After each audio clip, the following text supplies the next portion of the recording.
Pitt Rivers Museum was founded in 1884 when General Pitt Rivers donated his collections of about 27,000 objects to the University of Oxford.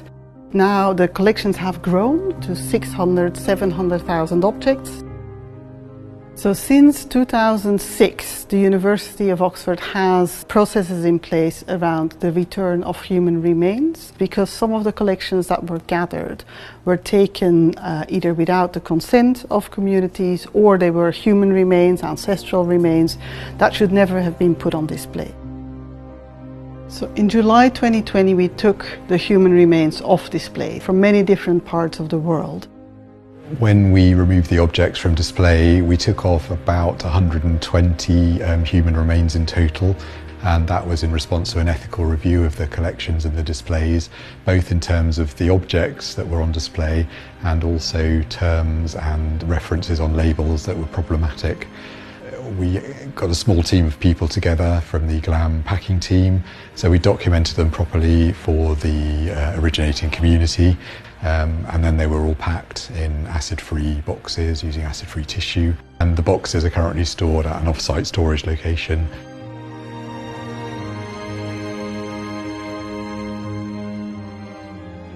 Naga human remains have come into the museum since the museum was founded in 1884.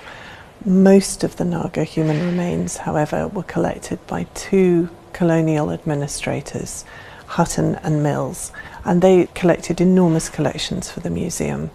But there are 21 different sources, so 21 different people gave Naga human remains to the museum. So this is the Naga display, and I think this case gives you a really good overview of the types of objects within the Naga collections here at the Pitt Rivers. We've removed human remains from the displays, but there will still be on display objects that have elements of human remains, such as bone or hair. So I think this object may contain some human hair, and that is more work that we need to do and more investigation. We as a museum now are starting to work with communities towards the redress, towards the return of some of these objects. I would like to apologize to the Naga community for not having reached out earlier. We have these ancestral remains. We know that Naga communities will be the ones who know best how to take care of these Naga remains, who might want them back. So that is why now we are reaching out to see what kind of forms of redress we might find together.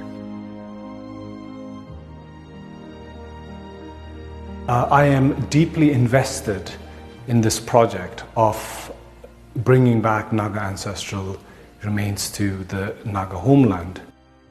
And as part of that process, I have been working in order to understand not only the collection, but also how might we engage with different Naga communities.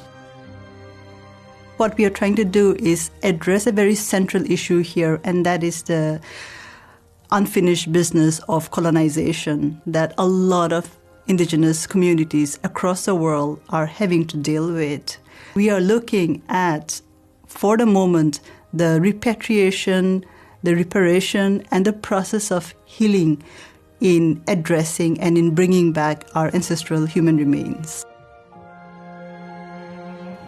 This kind of current work is really part of a shift in more of the museums around the world that's happening, where museums are very conscious that some of these objects were taken as part of a colonial legacy.